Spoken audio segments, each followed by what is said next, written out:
Merci beaucoup, Maximilien. Dites-moi si vous ne m'entendez pas, parce que ça coupe un tout petit peu.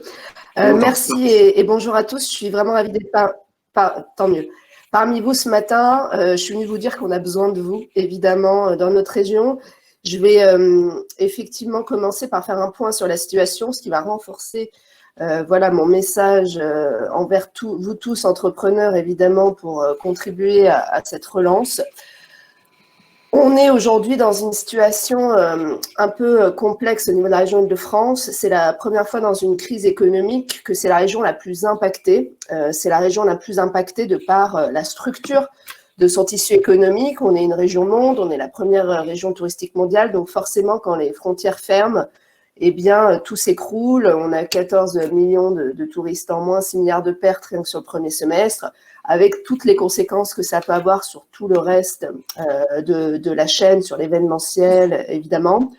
Quand on regarde, vous parlez un peu d'international sur l'export aussi, typiquement, il y a eu un arrêt, un fort ralentissement, évidemment, de l'export des entreprises françaises. Et bien, quand on a moins 25% au niveau national, là, on a moins 40% au niveau francilien. Donc, la situation est vraiment assez critique. Évidemment, vous le savez tous, sur tout ce qui est restauration, commerce, événementiel, où il y a eu une triple peine à minima avec les gilets jaunes, les grèves, maintenant le confinement. Donc, on pourrait perdre un tiers de nos restaurateurs. Donc, et on pourrait passer le cap d'1 million de chômeurs d'ici la fin de l'année. Alors ça, c'est voilà, la vision un peu sombre. Alors évidemment, on n'est pas resté les bras croisés avec Valérie Pécresse. On est venu en complément du plus possible de l'État. On a mis en place un plan de relance d'1,3 milliard au mois de juin, un plan de relance qu'on a toujours annoncé être vraiment juste pour ce deuxième semestre, c'est-à-dire qu'il devait être dépensé intégralement sur ce deuxième semestre. Au passage, ces 1,3 milliard, nous, ont été possibles parce que quand tout allait bien, nous avions fait énormément d'économies à la région, en déménageant par exemple à Saint-Ouen, en supprimant tout un tas d'organismes qui ne nous paraissaient pas du tout essentiels. Et donc, du coup, on a mis ces 1,3 milliard sur la table. Évidemment, à peu près la moitié va au soutien à l'économie. Enfin, tout est soutien à l'économie de toute façon, mais particulièrement aux aides aux entreprises. Peut-être certains d'entre vous ont bénéficié d'aides. Que ce soit le fonds de solidarité auquel on était la première région contributrice, on a mis en place des prêts à taux zéro remboursables sur 7 ans, on a pour les plus grosses boîtes et les plus petites. On essaye évidemment, puis il y a tout l'aspect formation aussi qui continue en essayant d'inciter notamment les demandeurs d'emploi à aller vers les métiers en tension, puisqu'il y a quand même des métiers en tension, le numérique, vous le savez, peut-être êtes-vous vous-même tout de même en train de recruter. Donc on essaye voilà, d'être le plus actif. Et donc ces 1,3 milliard seront relancés dans l'économie francilienne, injectés. D'ici à la fin de l'année, on aura injecté ces 1,3 milliard intégralement. Ce qui est un peu dommage pour nous, mais on continue à être extrêmement mobilisés, c'est que la région Île-de-France est évidemment une région attractive, c'est la première région économique d'Europe, et il y avait des signes extrêmement positifs pré-Covid qui contribuent aussi au renforcement de l'écosystème FinTech, tech en général. On a conservé notre place de première région européenne du futur 2020-2021 selon le Financial Times. On est la première région d'Europe en termes d'investissement direct à l'étranger. On a eu le plus gros score de projets d'implantation sur les 150 régions européennes. On est la deuxième région en termes de capital humain, avec 10 universités dans le top 500 mondial, Paris-Saclay, PSL, l'université de la Sorbonne. Et on a même figuré en 2019 pour la première fois au deuxième rang mondial pour l'accueil des investissements internationaux, donc derrière Londres, mais devant Singapour, et au premier rang mondial pour les investissements internationaux en R&D. Et donc ça, c'est vraiment c'était des signaux très positifs. Donc on ne perd pas espoir, on continue évidemment à se battre. De toute façon, cette crise impacte évidemment tout le monde. Et on pense, et ça peut vous intéresser particulièrement dans votre secteur, que l'activité internationale et donc l'attractivité de la région va être boostée aussi dans le contexte post-Brexit. On a su tirer notre épingle du jeu dans cette espèce de compétition, un Brexit pour attirer des boîtes sur le territoire, notamment dans le domaine financier. On a déjà près de 200 projets qui représentent 5000 emplois pour lesquels la décision a été prise de s'installer en Île-de-France, donc des boîtes comme JP Morgan, Bank of America, BlackRock, etc. Et donc là, on continue, et aussi bien dans le secteur financier, dans un premier temps, mais aussi industriel.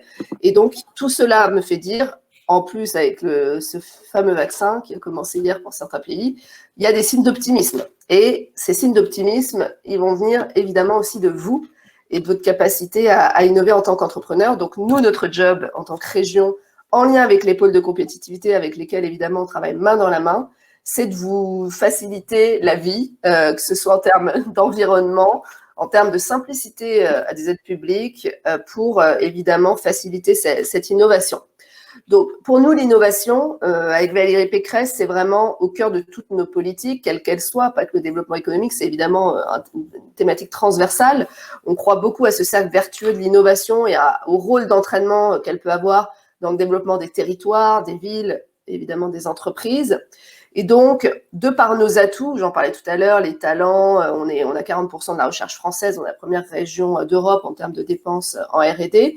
Tous ces atouts font que l'Île-de-France est vraiment un hub mondial incontesté de l'innovation.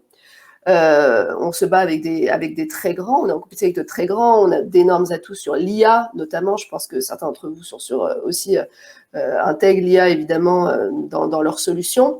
Et donc, cet écosystème francilien exceptionnel, nous, on doit le faire fructifier. C'est notre rôle en tant que collectivité, c'est donc aider à attirer, comme je le disais, par exemple, dans un contexte post-Brexit, attirer des boîtes étrangères, ça renforce un écosystème, ça renforce l'attractivité.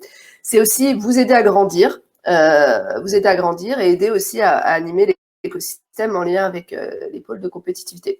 Sur le financement, j'en dis un mot parce que c'est pas, voilà, il faut qu'on rabâche parce que nous, notre problème éternel à la région, c'est qu'on a parfois du mal à passer le mur du son et à ce que voilà, nos solutions soient connues. Donc, je vais être très rapide, évidemment, sur les solutions de financement. Donc, première obsession, avant même de vous attribuer un financement, on essaye de simplifier. Je sais qu'on n'est pas encore au maximum, mais je peux vous dire on a beaucoup progressé depuis 5 ans maintenant qu'on est à la tête de la région. C'est une obsession permanente des services, comment on peut simplifier, éviter de vous demander 50 fois la même pièce, etc., digitaliser. On gère de l'argent public, donc évidemment, on doit de vous demander des justificatifs, etc., mais on essaye de simplifier et de raccourcir évidemment tous les délais d'obtention d'aide, etc. Donc l'aide peut être la plus appropriée pour vous, ça doit être InnovUp. InnovUp, comme son nom l'indique, on a une gamme UP, donc TPUP, PMUP, InnovUp, TPUP pour les TPE jusqu'à 55 000 euros, PMUP jusqu'à 250 000 euros, et InnovUp dont on vient d'augmenter les plafonds. Donc, on avait un plafond de subvention qui allait jusqu'à 100 000 euros. Maintenant, on va jusqu'à 500 000. Et il y a aussi une partie en avance remboursable qui était d'1 million d'euros, qui peut aller jusqu'à 3 millions d'euros. Donc, ça, c'est vraiment une aide qui peut vous aider à tout stade de votre innovation. J'entendais parler de POC tout à l'heure. Ça peut être pour du prototype, pour une étude de faisabilité. Ça peut être pour du brevet, du conseil. Enfin, vraiment, c'est une aide très globale. C'est la BPI qui l'opère pour nous, donc on donne les financements à la BPI qui opère. Et donc là, on vient à nouveau de simplifier. Donc je vous donne des exemples de fintech qui ont été accompagnés. On a SmartBiz, une plateforme d'investissement capital à destination des jeunes actifs pour fournir une alternative aux banques et pour ceux qui souhaitent diversifier leur investissement, ou Silverbank, qui développe une application pour aider à gérer le patrimoine et les finances des parents âgés des personnes vulnérables. Donc voilà, typiquement 2 exemples. On a aussi un fonds d'investissement dont j'ai pris la présidence il y a quelques semaines, Paris Region Venture Fund. Il est doté de 50 millions d'euros et il a pour vocation de financer des jeunes PME porteuses d'innovation à fort enjeu technologique en Île-de-France. Il faut que le chiffre d'affaires soit inférieur à 1 million d'euros. Et c'est dans des secteurs phares de l'économie francilienne à fort enjeu de compétitivité. Donc, vous êtes complètement dans la cible. D'ailleurs, on a par exemple financé PayInTech, je ne sais pas si vous voyez ce que c'est, financé en 2019, qui développe pas mal de systèmes cashless pour les festivals, quand il y en avait encore. Par exemple, les bracelets qui servent de moyen de paiement. Ensuite, je vous disais, il y a des aides plus classiques, TPUP, PMUP. Donc ça, voilà, on a eu pas mal aussi dans le secteur de la fintech, des lauréats. Créabo, première plateforme de mobile paiement compatible avec tous les systèmes bancaires. Ça a été utilisé pour se déployer à l'international. les PME, TPE sont souvent utilisés pour aller se déployer à l'international. Ça peut être pour embaucher un commercial, ça pourrait être pour de l'investissement matériel, enfin, ça peut être pour plein de choses. Je parle des dépenses éligibles. Où on a financé aussi un PME TrustPair qui développe une solution novatrice en mode SAS permettant de détecter les anomalies et les tentatives de fraude au virement. Pardon, en mode SaaS, pas SAS. Ensuite, on a un deuxième enjeu. Donc ça, c'est tous les financements et Finance Innovation connaît ça par cœur. Donc, c'est vraiment votre contact. On finance aussi des grands lieux d'innovation pour catalyser l'innovation. Donc, aider, encore une fois, l'écosystème à se structurer. Donc, c'est à la fois dans l'industrie, sur le véhicule autonome, sur l'impression 3D. On a financé un centre de R&D à Datos pour développer supercalculateur quantique, ou peut-être quelque chose que vous connaissez mieux, un incubateur FinTech à la Défense, Swave, Paris & Co, dans lequel on a mis 2 millions d'euros en 2020. Évidemment, tout ce qui est THD, parce que je sais pas, alors vous êtes peut-être principalement à Paris, mais voilà, nous, on se préoccupe de toute l'île de France et de la région ensemble. Donc, évidemment, le THD et le très haut débit est un impératif pour aussi le développement de l'innovation dans tous les territoires. Donc, on a doublé les moyens et là, on devrait, fin 2021, couverture entière, sauf pour la Seine-et-Marne, où c'est un tout petit peu plus long, puisque c'est la moitié de la superficie de l'île de France.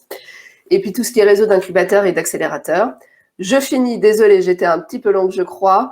Animé, donc on le fait avec les pôles de compétitivité. On crée aussi des plateformes. Nous, on est un tiers de confiance. Évidemment, on ne fera jamais à votre place. C'est pas du tout le jeu, c'est de vous aider encore une fois. Donc, on crée par exemple des plateformes. On a Île-de-France Smart Services où on va agréger de la data par plein de partenaires privés et on va créer des services pour les franciliens. Donc, nous, on est preneurs d'idées. Voilà, on a créé quelque chose sur les cadastres solaires, sur le smart work où on cartographie tous les lieux de coworking, télétravail en Ile-de-France pour inciter les gens à aller plus télétravailler, ce qu'on faisait déjà avant. Là, enfin, il y a une prise de conscience. Donc, il y a plein de choses comme ça. Donc, nous, on est preneurs d'idées. Pour 2021, on reste évidemment mobilisé. Je vais présenter la semaine prochaine un budget en très forte augmentation au niveau du développement économique, évidemment. 40 millions d'euros en plus par rapport à d'habitude, sachant que d'habitude, j'ai un budget de 130 millions d'euros à peu près. Donc, on continue à se mobiliser sur tous les dispositifs de crise. Évidemment, on va voter la semaine prochaine une aide au loyer pour nos commerçants restaurateurs qui ont dû fermer. Mais évidemment, on continue aussi et l'innovation reste chaque année au cœur de notre politique. Donc, on augmente toujours les moyens pour l'innovation. On va se mobiliser sur le PK4 avec l'État sur les entreprises innovantes et les filières stratégiques, dont le numérique dans son ensemble. Donc voilà, en tout cas, on est à votre disposition. On est à votre disposition pour vous aider de quelque façon que ce soit. C'est aussi de la mise en relation avec des entreprises, des grands groupes. On fait aussi beaucoup ça. Et donc voilà, je voulais être parmi vous ce matin vraiment pour vous remercier, en tout cas pour votre créativité, votre action. On a besoin de vous, vous l'avez compris. Et donc, on compte sur vous, tout comme vous pouvez compter sur la présidente et moi-même. Merci à vous.